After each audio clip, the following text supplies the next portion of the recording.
Welcome everyone to Wildlife and Water Friendly Gardens, our garden series entering its fourth year. My name is Michelle Scholes. I'm an instructor here with Clackamas Community College's Environmental Learning Center in Oregon City in Oregon. Before we begin and get into our presentations, I'd very much like to thank our sponsor, who is Water Environment Services, and also our partners in the program who have really helped put the watershed perspective, clarify that for all of us listening, why this is so important what we do in our yards. And our partners are Clackamas River Basin Council, Clackamas River water providers, of whom we have somebody introducing today, the Clackamas Soil and Water Conservation District, Greater Oregon City Watersheds Council, North Clackamas Watersheds Council, and Oak Lodge Water Services. So thank you very much for those folks for their support. And I'll now turn over to Alexis, who will introduce our speakers for today's topic, which is on plants and fungal networks. Thanks, Alexis.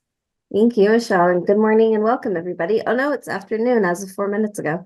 All right, so as you may be familiar with, a couple of the Zoom housekeeping items for us today are to remain on mute, which most of us are doing, so that's really helpful.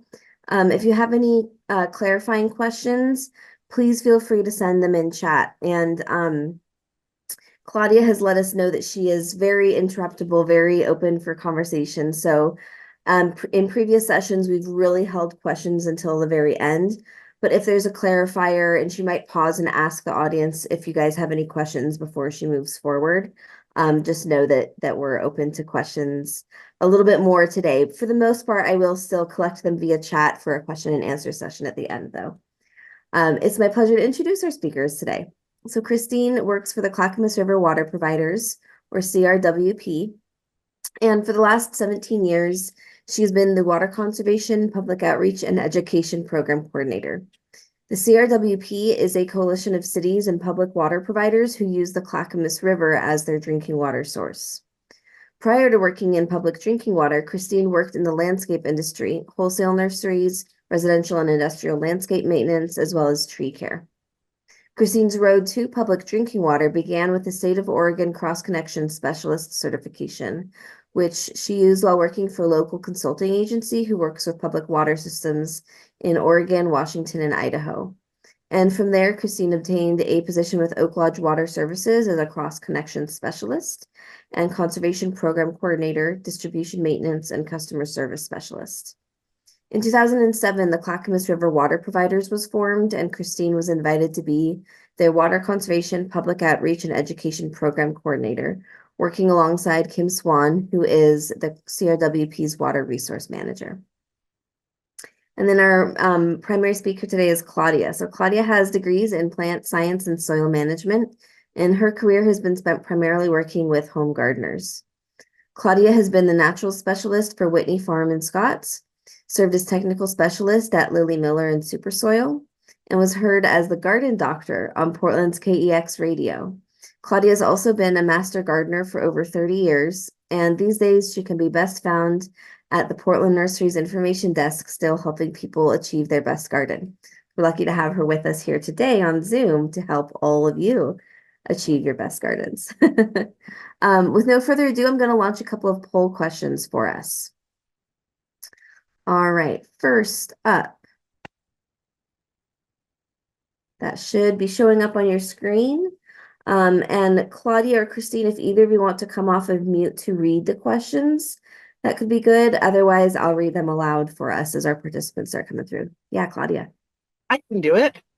So which is the actual scientific name of a fungus? So is it Tinkerbell nana, Spongiforma squarepantsii, Agra Smurf, or Mechaderma Godzilla?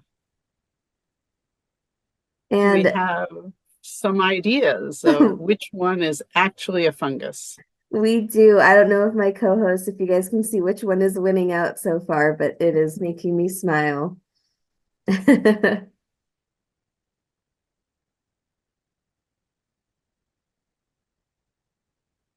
I'm also glad because you were able to pronounce the scientific sounding names. Well, these ones are pretty. We've been saying Tinkerbell for a long time, haven't We we? have, yeah, and Smurf is pretty pronounceable. It's just you see all the Latin looking words at a glance, and I was happy to yield over to you. All Looks like right. we've got most people. Yeah, it looks like it. I'd say the last maybe 5, 4 seconds, 3, 2, and we're gonna end the poll and share the results. Excellent work, group. Spongiforma squarepanthii is in fact an actual name of a fungus. Now, what I want to say is the other three are actual scientific names of actual creatures, just not fungus. So Tinkerbell Nana is a what they call a fairy fly, and the other two are beetles. So they're very creative out there naming creatures. So there you have it. What else do we have, Alexis? Next up, we have there we go. So on a more serious note, today we're going to be talking about the good guy fungi, but as we know, not all of them are good. So here's a question. What percentage of crops is lost to fungus diseases worldwide?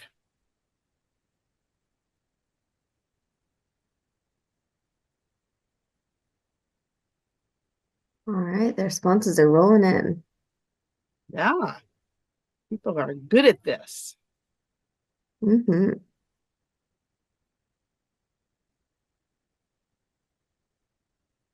It looks like about a few more seconds left, huh, Alexis? I think so. Yeah, the responses are slowing down. So we'll say final 5 seconds.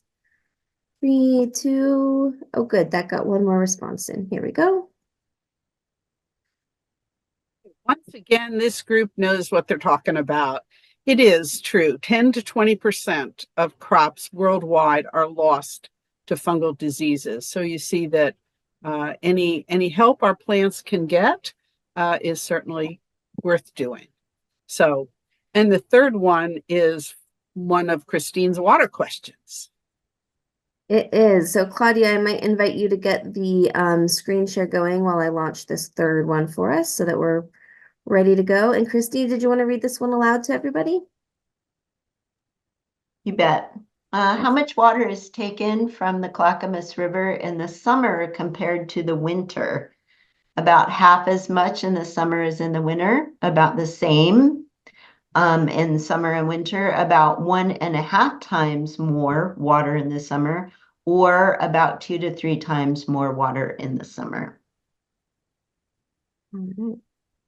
People are thinking about it. They're a bit slower to respond, but they're starting to trickle through this time. Or now, I mean.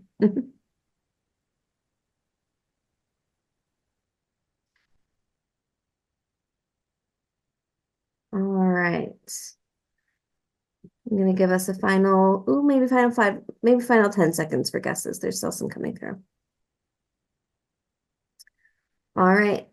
Last call. 3, 2, 1, and there we go. So, Christine, do you want to walk us through the responses? Yeah, everybody did really good. The majority of people said about 2 to 3 times more water in the summer, and that is correct. And most of that water that is used in the summertime is mainly used in outdoor watering on our lawns and our gardens and whatnot. So that's really one of the things that the Clackamas River water providers that we focus on in our water conservation program to help our customers learn how to be more efficient with their water use. Thank you. Okay, Alexis, I'm going to see if I've got the right screen shares to share. Here we go. Let's do it. The screen share is starting and we are full screen and looking great. All righty, there we go. Awesome. Thanks everybody so much. And Christine, over to you. And I know you'll just let Claudia know when you're ready to move the slide forward. Okay. All right, Claudia, please. Next slide. Thank you. Welcome, everyone. So as Alexa mentioned earlier, I work for the Clackamas River water providers, and we're a group of public water providers in cities that all use the Clackamas River as a drinking water source. This is all of our members. I do the public education outreach and water conservation program from all of our members, with the exception of Lake Oswego and Tigard. They have their own water conservation specialist. You can advance this slide, please. So the Clackamas River provides drinking water to over 300,000 people in Clackamas and Washington counties. That's with the city of Tigard. They joined our group, and I think it was in 2015. It's truthfully, it's about 360,000 people. And along the river, we have 5 different intakes and 4 drinking water treatment plants, and the 5th drinking water treatment plant for the city of Lake Oswego and Tigard is actually located in North Westland. You can advance the slide. This is just an image of the Lake Oswego Tigard treatment plant intake, which is located, it's the last drinking water intake on the Clackamas River, and it's located in the city of Gladstone. So our water conservation program, we have a website, so you can go to clackamasproviders.org to check out our website. We have not only our water conservation program, our public education outreach program, but we also have our water resource program represented on our website. But for this, I'm just going to focus on our water conservation program. And so we have pages dedicated to the conservation program. We have a very robust rebate program for our customers to help them save water. One of the things I'm going to talk about real quick in this opening is our late summer watering campaign, which I think this is our 5th year of that campaign. I'll explain that and why we have that campaign. We provide to our customers a free landscape water audit. We have many different conservation tools and devices for our customers, focused on indoor and outdoor conservation information and tips. And we also provide our customers with a water efficient plants of the Willamette Valley plant guide. That can be found on our website digitally, as well as all you have to do is contact me. My contact information is on our website, and I'm happy to mail a copy of that guide to anybody. Please advance. Thank you. This is just an image of our website. And again, we have, different tabs and pages, but we have our water conservation tab. There's a lot going on. There's a drop-down list and a lot there that just focuses on water conservation. We also have a very robust youth education program. Next. This is a copy of the next 2 slides, is just a copy of our rebate program. We have both indoor and outdoor rebates for our customers. Our customers can also apply for this online. Next. This is an image of the front cover of the water efficient plants for the Willamette Valley, the plant guide. I think there's a lot of people in our area that are very familiar with this plant guide. In fact, yesterday I actually shipped off a box of these plant guides down to OSU Extension in Salem. Next. This is the page on our website for our landscape water audit program. It's a very popular program. We kicked this program off 4 years ago, 3 or 4 years ago. It's been very popular. It doesn't cost our customers anything, but we do, other than time, we do ask that they are there at their home when the auditor comes out. We've contracted with a landscape professional to do these audits for us, and then he provides a report to the customer. Next, thank you. So I mentioned briefly that we have a late summer watering campaign that we kicked off about 5 years ago. This campaign is specifically designed to focus on the late summer, early fall water use. And the reason for this campaign is to leave as much water in the river at the end of summer and the beginning of the fall for the fall fish migration. That's the whole focus. So in this campaign, we actually have multiple pages on our website that are specific to this campaign. And it's all about the campaign. It's got resources and tools and all kinds of information to help people, to educate people and to give them what they need to be able to shut down their irrigation systems and their outdoor water use by the beginning of September. Next slide, please. Oh, I do want to say, I'm sorry, Claudia, if you could go back. So this right here is an image. Customers can actually fill out a pledge. I pledge to do X, Y, and Z to keep more water in the river, and they can receive a little yard sign that they can put in their yard saying that they are doing their part to help the Clackamas River. Next. This is just an image of, we were talking earlier about using the wood chips, and this is actually my own yard. This was some years ago, and I got a load of wood chips and I used it as mulch. Next, thank you.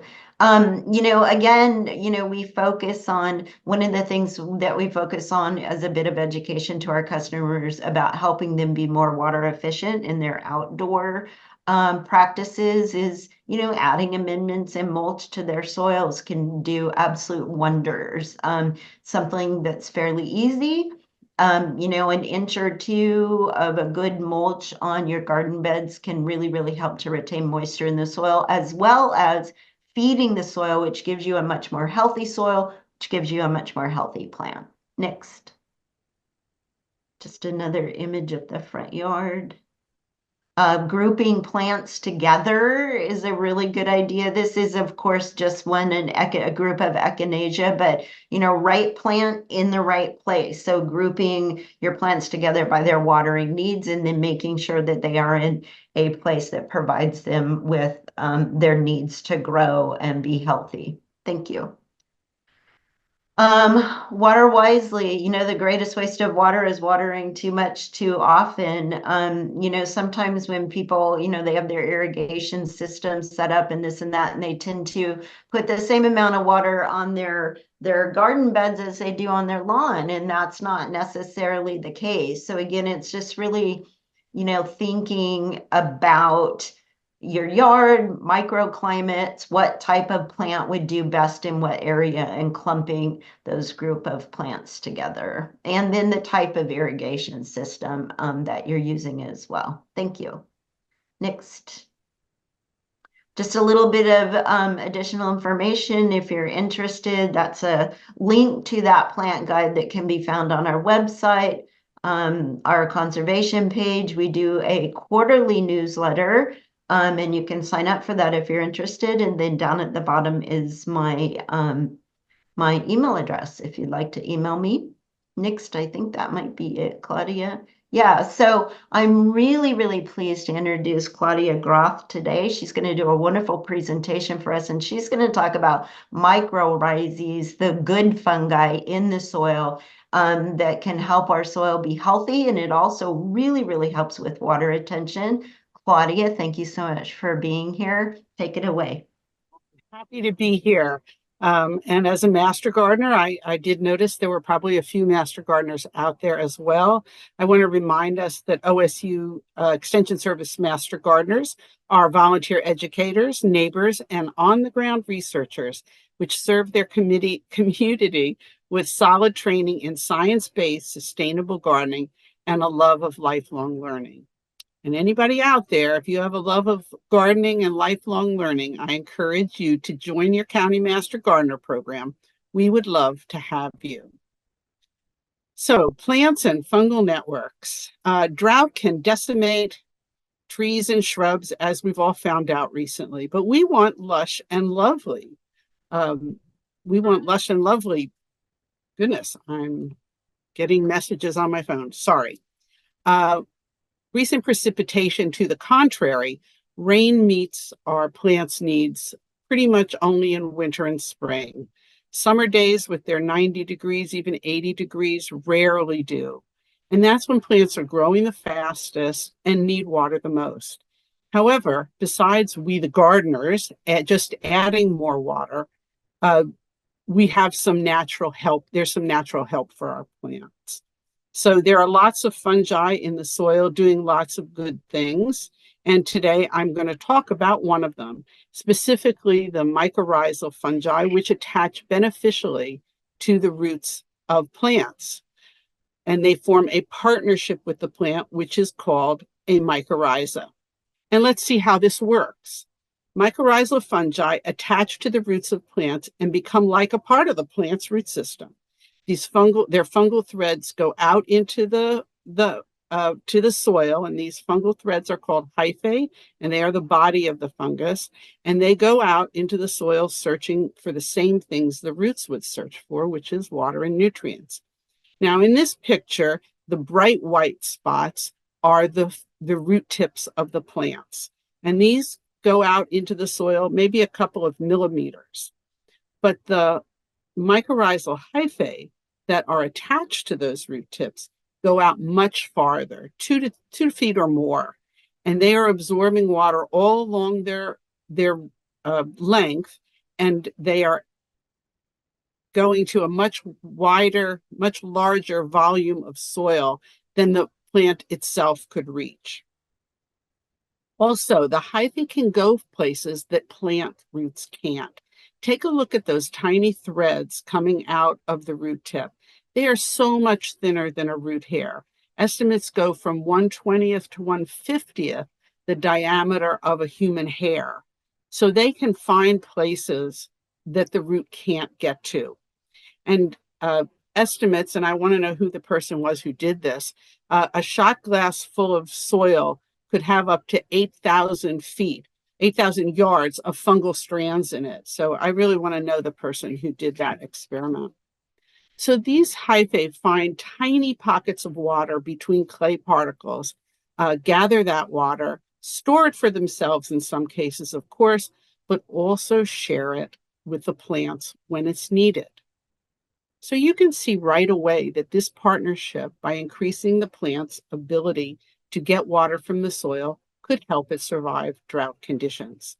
And besides that, there is even a little evidence that the mycorrhiza can influence the plant's metabolism to actually use water more efficiently than the plant would be alone.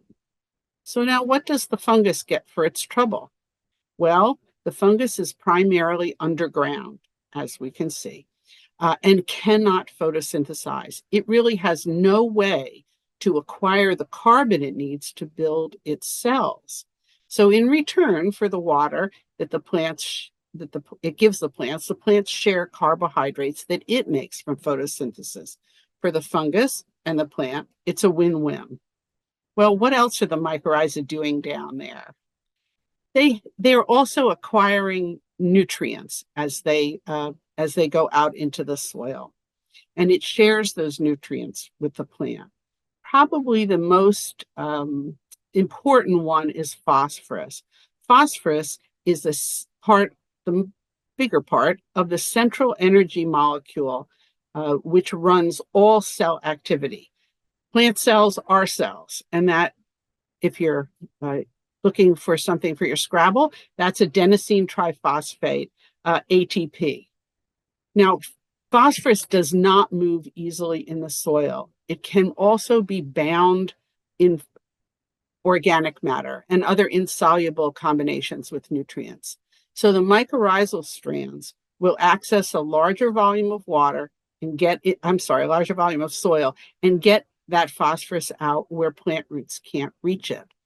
There's also some mycorrhiza that can break down organic matter and get the phosphorus out of that. Remember how small those strands are? They can twist around and get all of that phosphorus out there.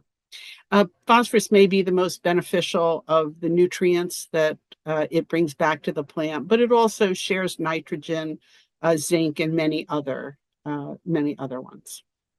Well, since we're working with the soil, let's dig a little deeper. But before I do that, I want to remind us that there is nothing in biology that is unambiguous. There's always an exception here, a gray area there. So by and large, I'm going to be speaking kind of generalizations, bigger picture. So there are two main types of mycorrhizal, the mycorrhiza fungi. The first one is ectomycorrhiza, and ecto is from the Latin outside, and we'll see why it's called that in just a second. These are some ectomycorrhiza you might be familiar with. The chanterelles, dietary cuisine mushroom, is associated with pines and some of the hardwoods as well. The amanita, which is to me the cutest of the fungi, is associated with spruce, birch, and among others. So that we are familiar with these ectomycorrhiza above ground. You'll find ectomycorrhiza associations with many conifers, pine, fir, our own Doug fir, arborvitae, as well as willows, oaks, and even madrone. Now, all mycorrhiza are in the soil as spores. Second is broken off pieces of hyphae that have broken off from the plant, and then as hyphae that are attached already to a plant. So as ectomycorrhiza encounter a root, and they have to be very close, about a half an inch, as they encounter that root, they will extend right into the root tip and surround the cells in the outer part of that, about that root tip. And this provides much more surface area as the hyphae move out into the soil. Okay. Plus, the hyphae spin around the root tip and do provide an actual physical barrier to some of the pathogens and pests that can attack the roots. Now, as you see, the hyphae are around the cells. This makes it very easy for them to exchange their water for the carbohydrates of the plant. So they're right in there, but outside the cells. The network that surrounds the root tips with ectomycorrhiza is called the Hartig net. And this is named after a German botanist who described the mycorrhizal connection in the 1800s. So this has been something botanists have been aware of for many, many years. The other major type of mycorrhiza are called the arbuscular mycorrhiza. Now, their relationship with the root is very different. They move right through the walls of the root cells and form what looks like these little trees inside the cells. And they're called arbuscules, again from the Latin, meaning little tree or shrub. So these are arbuscular mycorrhiza. They're endomycorrhiza, meaning inside, as opposed to the ectomycorrhiza, meaning outside. So now you've got more Latin. So this bubbly interface that you see is a lot of surface area inside, right inside the cell, where the plant and the fungus can exchange the carbohydrates and water and nutrients. So here you have two different mycorrhizal strategies.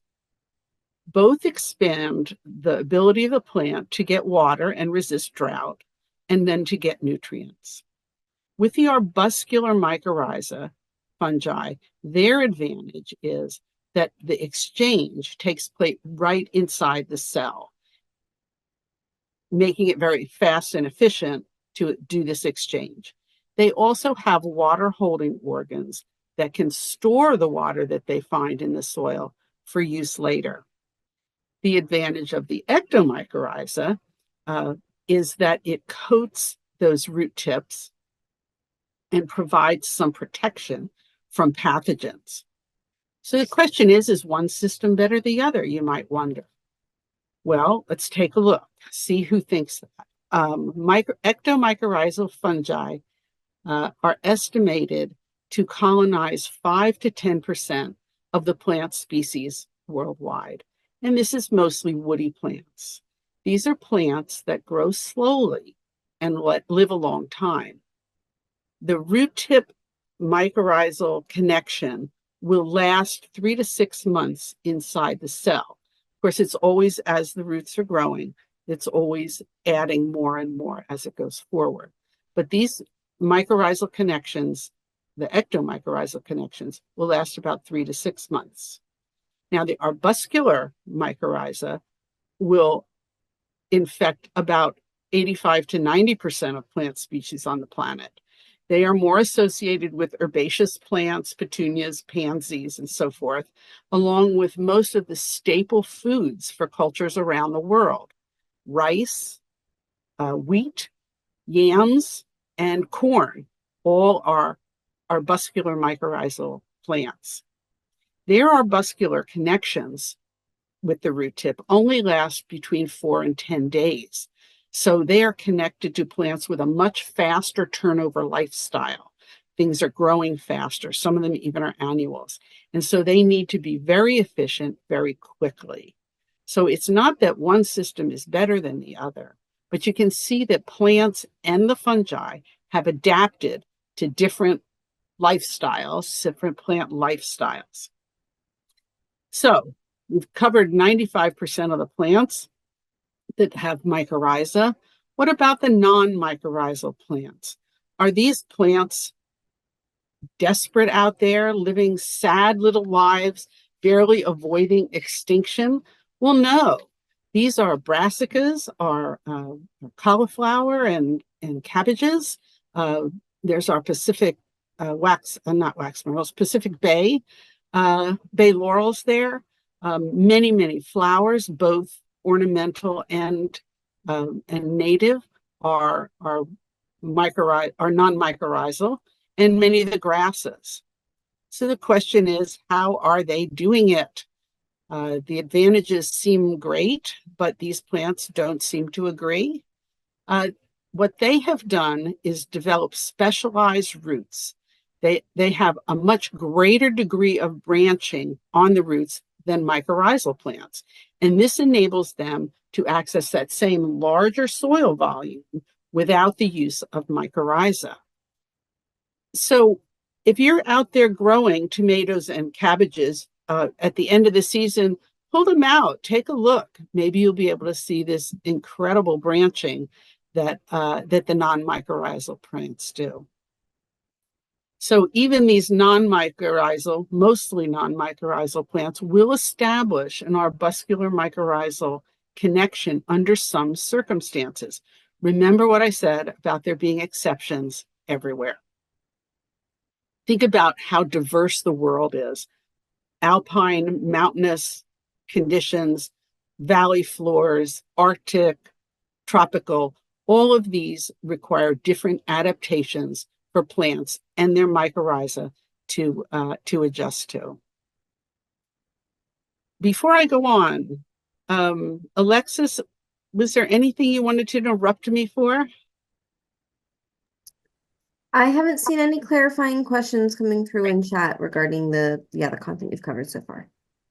All righty.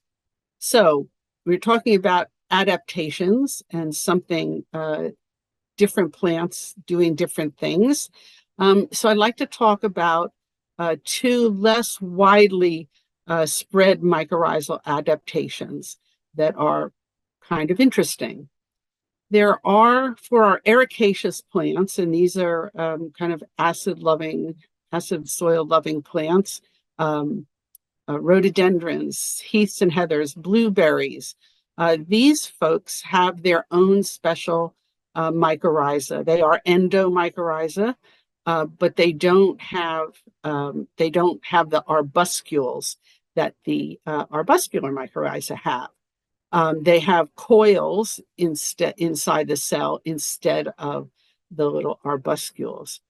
Now, these plants are pretty specific. Up until recently, they were not able to culture these outside of a living plant. So they're kind of specialized and very very close to their plants, shall we say. This also made me stop and wonder about a practice that some people have said, I don't want to say old wives' tales, but maybe old gardeners' tales, where you would take some of the soil from plants that were growing well and put that soil in the planting hole of plants that you were transplanting. And I wonder, in this case, where these ericaceous plants have such a connection with their mycorrhiza and don't really have a lot of movement with other plants, that wouldn't be something to do to give plants a head start by having that soil with that specialized mycorrhiza in the new planting hole of some of these others. So it's something that I've always heard about, but never actually saw anything scientific about.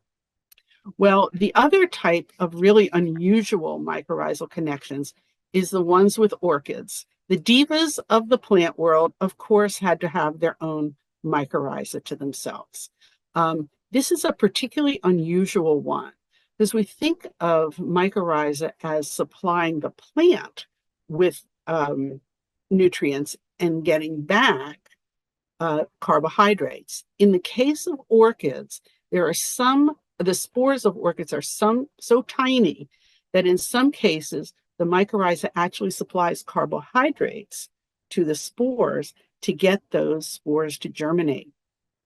They may associate with them for the rest of their lives, but they do need that mycorrhiza to get started. So that's kind of an unusual one. Well, some of the mycorrhiza are specialized like that, like the orchid and the ericaceous, but some of the arbuscular and the ectomycorrhiza are also specialized. Some of them are very selective. They only will associate with a single tree, and the tree will only, or bush, and they will only associate with a single mycorrhiza. But many of them will depend on more than one. I've seen descriptions of up to 15 different mycorrhiza associations on one plant. And some mycorrhiza are very happy to go to more than one shrub or tree and share with all and connect those two. Everybody, it seems, is spreading their bets on this type. But not all connections are as valuable to the plants as others. So you will see plants preferring one another, giving more carbohydrates to one mycorrhiza than to another. And mycorrhiza fungi will, in fact, compete for the opportunity to be connected to the tree. This may be conditions of low phosphorus, low nutrients, even the age of the plant. Some things are preferred in the juvenile state and some in the mature state. So new connections are being made, old connections are being broken all the time. Now, all the plants are living together above ground, and their roots are living together underground, along with a lot of other things. You might find moles burrowing through that hyphae. You might find worms chewing on it and destroying it. There are springtails down there having their lives, bacterias, all kinds of things happening down there. There's lots of interconnections down there, but they all are participating as part of the soil ecosystem. Now, the term wood wide web was coined a number of years ago by Nature magazine, soon after the term World Wide Web was popularized. But since then, our understanding of mycorrhizal connections and their impact has expanded. Today, you will more frequently see this term, common mycorrhizal networks. Now, researchers have not settled on how or when or why both the fungi and the plants take part in or disconnect from this underground common mycorrhizal network, how they perceive and how they implement their changes. So let's think about this. Plants are communicating all the time. They depend on bees for pollination. They call them with beautiful colors and lovely scents, and the critters are rewarded with pollen and nectar. Now, when a caterpillar attacks a leaf, that leaf puts out chemicals that alert the rest of the plant that it's under attack and defenses can be mounted. Those chemicals in the air can be perceived as by other plants, and they can mount defenses against pests as well. There are beneficial insects out there eavesdropping on these chemical messages too. And they will understand that one of their pest prey is available and they can come and assist as well. So understanding the spread and complexity of the common mycorrhizal network, we should certainly be looking for similar communications underground. Water, nutrients, carbohydrates, and sugars are being transferred among individual plants in response to something. Plants may be communicating the presence of pests to their network or producing compounds that will give a competitive advantage in there. Here's an example. In greenhouse and small-scale models, plants have been shown to produce more of the arbuscules or have more colonization by hyphae when grown with sibling plants with similar DNA. They seem to be sharing resources with family. How do they know? What sense are they using? Now, I would tell you the answer to this question if anyone knew it. This is an area of study that is just exploding. So we don't know the answer to these questions. We'll have to wait for more information.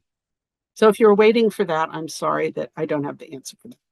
So one last but important job that mycorrhizal fungi do is in the soil.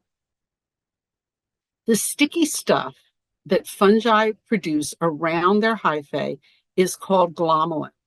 Do not go looking for this hot green color in the soil. They've just painted it for show. So this glomalin holds soil particles together to make aggregates. And these aggregates hold water in their tiny spaces. They provide air around them and increases the drainage and airspace underground. And it turns our soil from a mass of sand or clay into lovely growing media. And one last thing, they're responsible for a great deal of carbon storage underground. Glomalin stores, it's estimated, glomalin stores about 3 times the amount of carbon that humic acid does in the soil. So these are really critical creatures underground and critical connections with our plants that are not just helping our plants, but are helping our planet too. So what can we do to support these networks that support our gardens and plants? There's a lot of things we can do that we're probably doing right now. Let's reduce digging. Turning over the soil with a shovel or tilling it breaks up these networks. It just does. And they have to start over again, get reconnecting. So we know we have to dig sometimes when we're planting. There's lots of reasons we have to dig, but let's reduce it as much as possible and not do it for no reason at all, just because we like the look of it. But how can we get how can we get organic matter in the soil? Well, mulch, we've been talking about that all morning. We can add organic matter to the soil with compost, with bark dust, with wood chips. All of those, as they break down, solubilize organic compounds, which are the lifeblood of many creatures underground. So let nature do the work for you. Use your mulches. Diversity is really important. We think of it primarily as having a lot of flowers for a lot of bees or pollinators to use, but different plants support different mycorrhiza underground as well. And so by having a diversity of plants, with their plethora of mycorrhiza fungi underground, you're kind of building a soil bank of good guys underneath there that can be used in different conditions. When you rotate crops, that's kind of a way of diversity. You're moving those roots around and moving the mycorrhizal fungi around with them. Planting cover crops is a way to give the mycorrhiza fungi a place to hold on to over the winter. So that's another way of diversifying our mycorrhizal fungi underground. Reducing compaction is another critical thing. With no air, compaction squishes the air out of the soil. And with reduced oxygen underground, you're reducing the amount of oxygen that the little critters under there need, that the worms need, that the mycorrhizal fungi need. So reducing that compaction allows more air in the soil for all kinds of chemical reactions to go on. So anything we can do in terms of pathways, mulches, spread the compaction or spread the weight out, stepping stones, things like that to reduce compaction. And then using soil tests for fertilizing, not just spreading fertilizer because it's March, it must be time for fertilizer. The mycorrhiza will be pushed off the plant roots when there's plenty of fertilizer. Why should the plant offer up its carbohydrates and sugars when it's got all the fertilizer it needs? But when it does that, it's also reducing the other benefits that mycorrhizal fungi provide, the bringing in of water to protect it from drought, or the protection it receives from the hard-egg net for pests that can attack it. So watch your soil testing. You don't have to do this giant $40 soil test every year, maybe every few years, and then use your keen observations as gardeners to know when plants might need to be fertilized, and just reduce it as much as we can. Avoid soil fungicides. We don't use a lot of soil fungicides in the Portland area, but there are some reasons to use it. There are some lawn diseases that may need some attention. But again, let's use our better cultural methods, biological controls, and avoid the use of fungicides when we can. So with all the good things mycorrhizal fungi do, should we be concerned as gardeners that we have enough mycorrhiza in our soil? We have lots of them are available in the store, in the garden centers.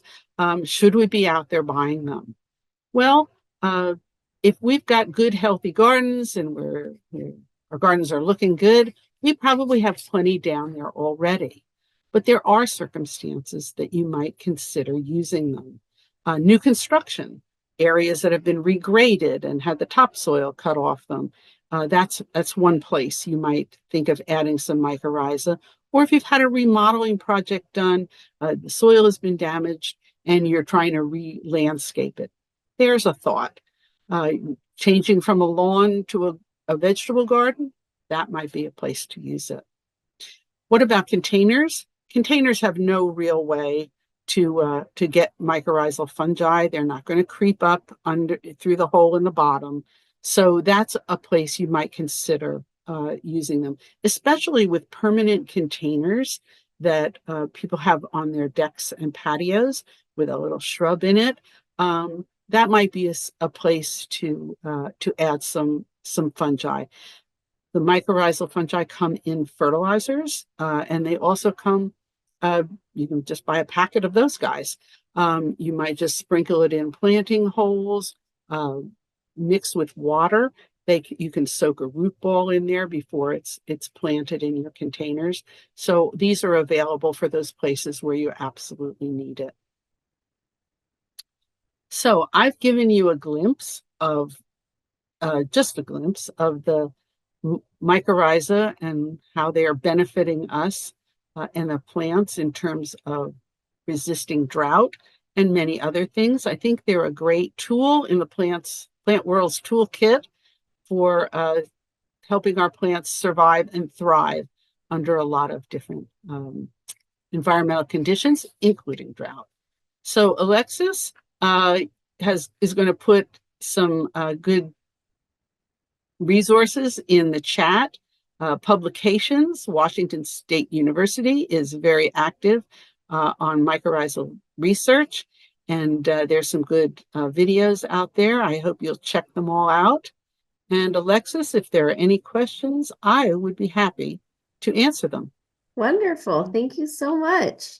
Yes, we have had some questions come on through. Let's see here.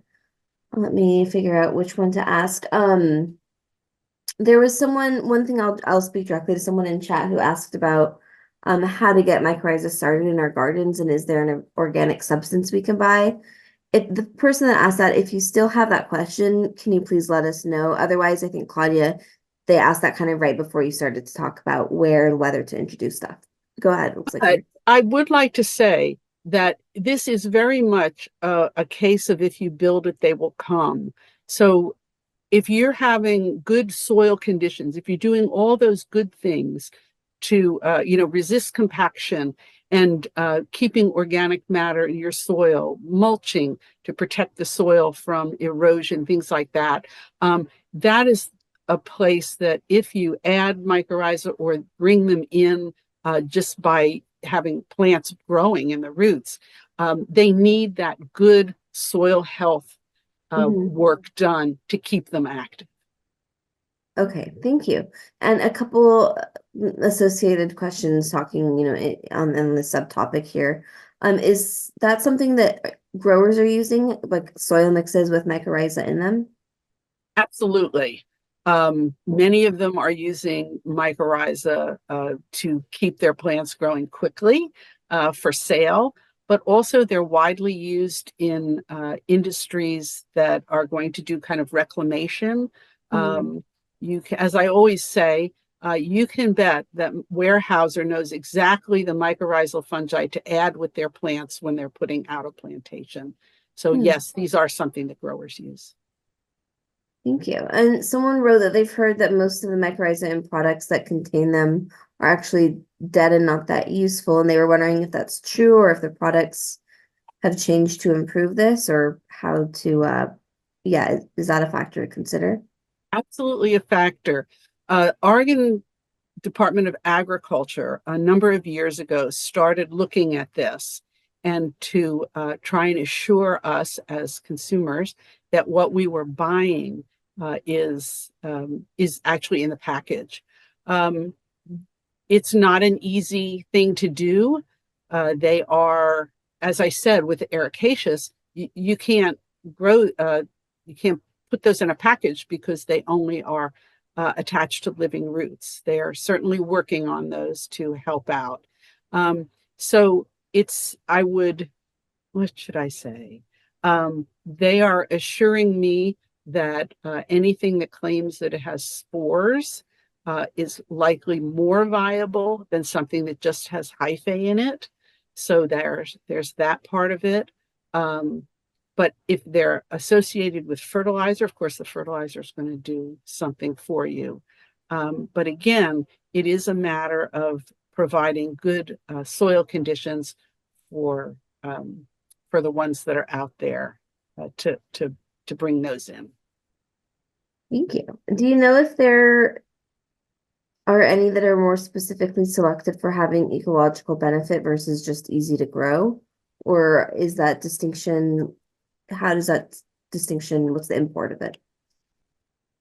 Well, my understanding is the plants will pick the mycorrhizal fungi that will do the best job for them if they're available, and they will pick different ones or pick more than one, as I've said. So it's not that any one is better than the other.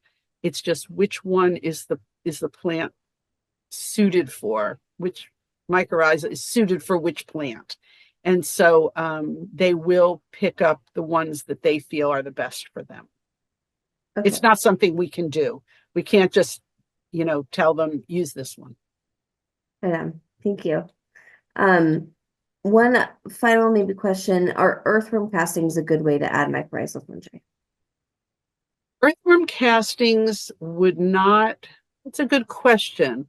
Because of the digestive system of the worm, I wouldn't expect the mycorrhiza to still be, the fungi to still be viable once it comes through into the, at the other end of the worm. It has probably extracted the nutrients from that hyphae. However, worm castings are wonderful as a amendment in any case, but they probably don't contain mycorrhiza. Got it. Thank you. Just a moment ago, you were talking about that specific relationship between the plants and the mycorrhiza. The question is, are Solal specific to their mycorrhizae? I have not looked that one up specifically. I believe Solal is going to be an endomycorrhiza, but I would suspect that because of the way, excuse me, just because of the ecosystem, I would that it exists in, I would expect that it works with more than one of the mycorrhiza that are in the soil. Thank you. But you can look it up. I mean, these are not things that are mysterious all the time. The organ mycorrhiza, that's mysterious. But you can look up Solal and find out what kind of mycorrhiza are associated with it. They even may know the genus and species of it. Thank you. Some of the non-mycorrhizal plants on your list were wetland plants. And someone was wondering, is it harder for mycorrhiza to survive in saturated soils where roots are in water more often? Some of the plants that are non-mycorrhizal that I didn't speak to specifically are water plants. And the mycorrhizal fungi have not been necessary for those guys, because those plants are in water, they have water all the time, and the nutrients flow over their roots. And the same thing is true of carnivorous plants. They don't use mycorrhiza because the way they get nutrients is completely different. So those plants we don't have to worry about because they've taken care of it themselves. Thanks. And someone asked, are morel mushrooms ectomycorrhizal? And if so, what type of plants do they grow with? Someone's seeking some strategy here. I like it. Absolutely. It would help to find them, wouldn't it, if we knew that? That's what I was thinking. That's right, for the mushroom hunters of the universe. That, again, that's something that I don't know specifically, but it is known.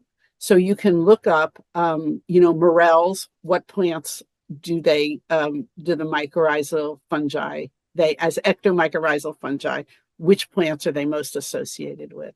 Most of them aren't just one plant, like the Amanita, spruces, which is a conifer, as well as birch. They'll associate with both of those. So quite different kinds of trees. Interesting. Are there mycorrhizal networks in epiphytic plants? So I'm thinking in terms of epiphytic, I'm thinking of orchids. Some of those are epiphytic, right. And we've talked about those. But there are also, the one I'm thinking of is the, not the pitcher plants, the bromeliads.